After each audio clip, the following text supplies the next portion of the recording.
Hello students, hope you all are fine and taking care of yourself.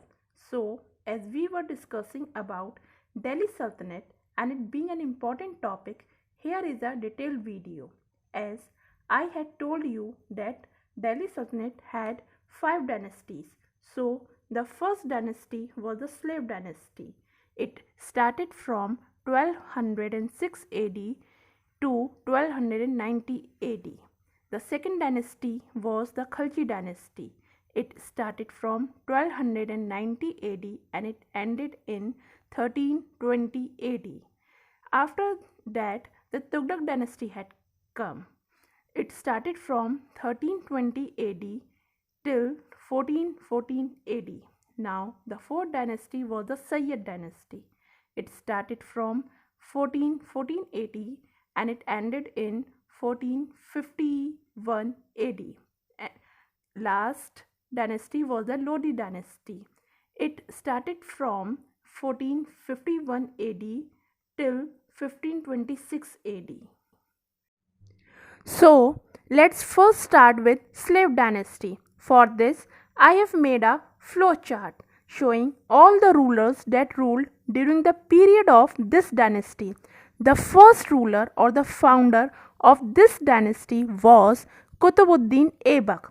Then the power shifted to Shamsuddin Iltutmish. After that, Rukhuddin Firoz Shah came into power. Then the throne was ruled by Razia Sultan, who was the daughter of Iltutmish. After her, there were two more rulers of this dynasty. In sequential order, they were Nasruddin Mahmud and Ghyasuddin Balban. Now we will discuss the slave dynasty in detail. The founder of the slave dynasty was Qutbuddin Aibak. Now one question must have arose in your mind that who is Qutbuddin Aibak? So let me tell you that Qutbuddin Aibak was the trusted slave of Muhammad Ghori.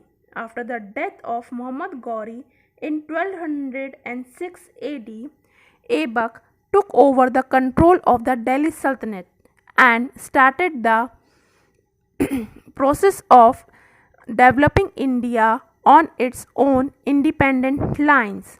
After Qutbuddin Aibak, Iltutmish was the successor of Qutbuddin Aibak. He was the son-in-law of Qutbuddin Aibak.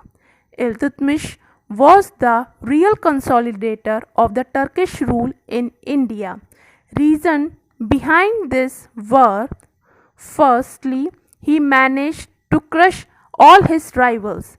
He saved the Delhi Sultanate from death and destruction when he refused to give shelter to Jalaluddin. And thirdly, while taking all the decisions, Iltutmish always consulted the Turkish nobles, and this the group of 40 nobles were called Chehelgani. He also granted lands or iktas to the members of his army. Ikta holders were given the right to collect the land revenue. And Qutbuddin Aibak started the construction of Qutub Minar, and Iltutmish has finally completed the construction of Qutub Minar. Now, after Iltutmish, Razia Sultan was the ruler. Razia was the daughter of Iltutmish. After the death of Iltutmish, his son Rukhuddin Firoz Shah was made the ruler by the nobles, but he was not fit to govern the Sultanate. So Razia became the ruler. Razia refused to be a puppet. Razia's reign was significant but short because she was murdered by his nobles in 1240 AD. Reasons behind this were: firstly, nobles did not like to be led by a woman. They did not approve of her independent ways. After becoming the ruler, she discarded her female dress and started holding the court with the face unveiled. She even hunted and led the army in war. After Razia, Nasiruddin Mahmud were under the influence of powerful Turkish chief Balban. After the death of Nasiruddin Mahmud, Balban ascended the throne in 1266 AD. Balban introduced strict discipline and strengthened the power of monarchy.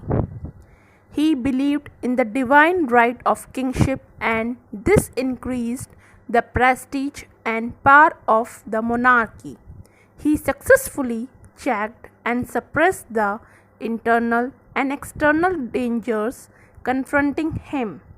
So, he was very strict and did not even spare the nobles while delivering justice. To keep himself well informed, Balban appointed spies in every department. Now, you will ask me that ma'am, what do you mean by spies?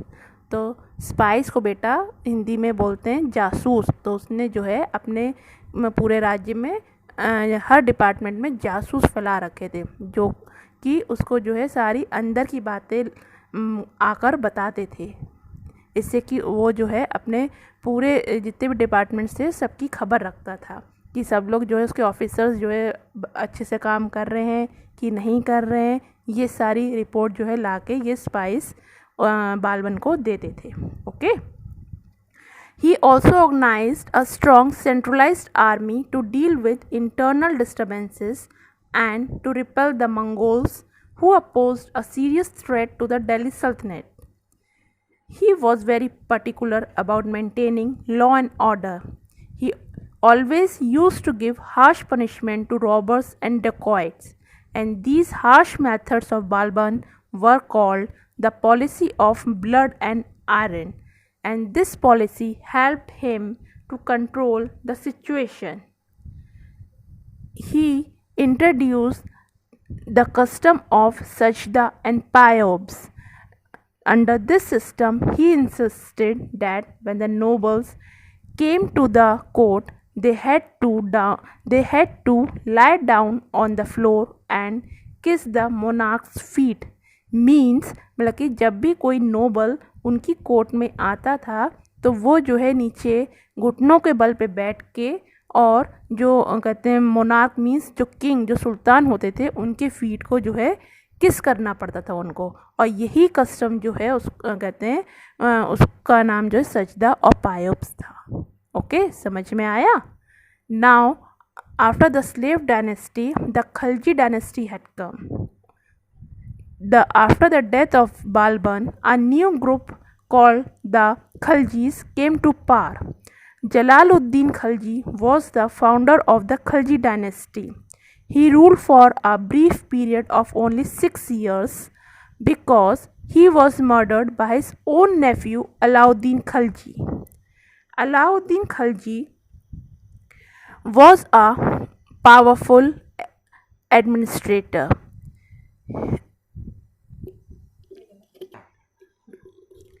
The next ruler was Alauddin Khalji.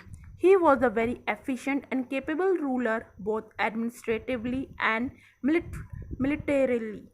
During his reign, the Delhi Sultanate expanded. He expanded his empire to the south also. For the first time, Muslim armies penetrated so far as Madurai in the south and brought back untold wealth. Alauddin established a vast empire. In the south, he sent his commander Malik Kafur to bring the rich kingdoms of the Deccan under control.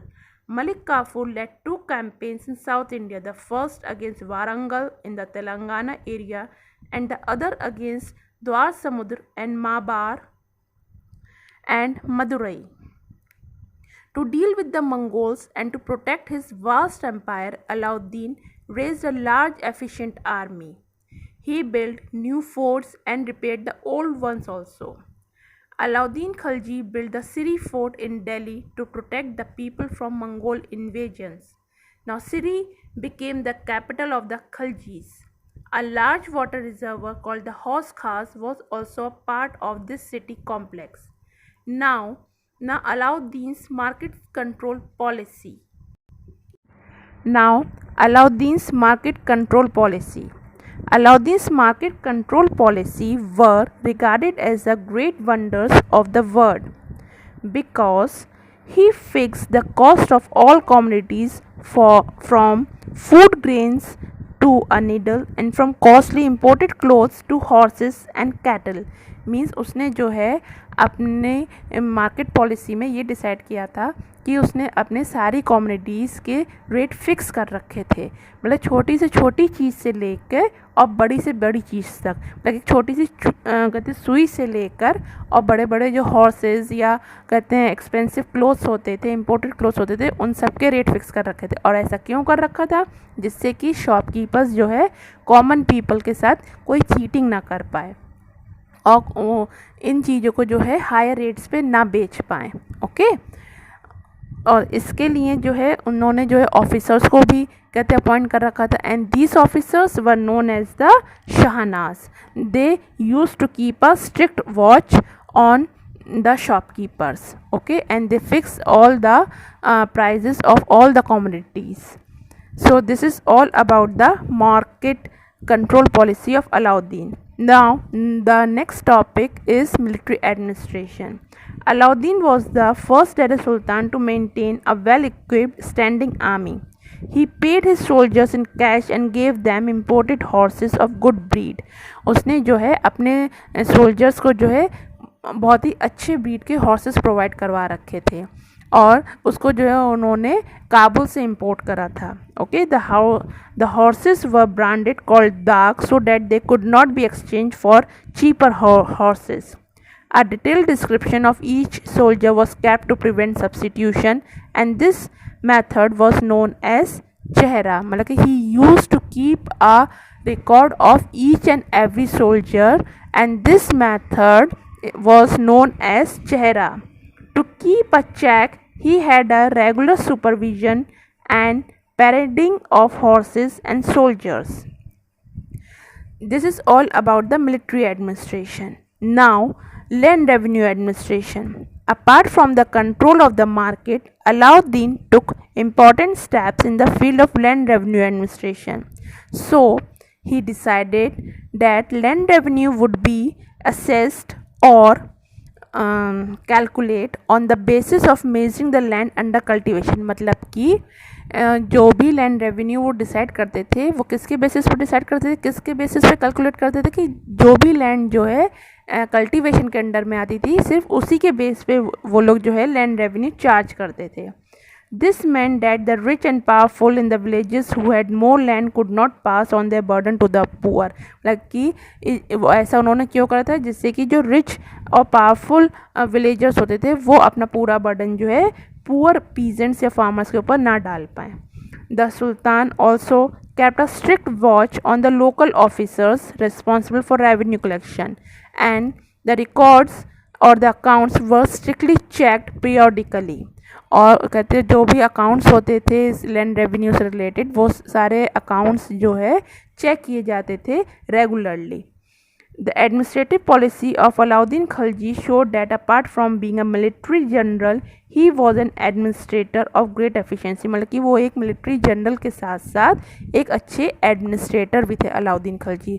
So this is all about Alauddin Khilji और the Khalji dynasty.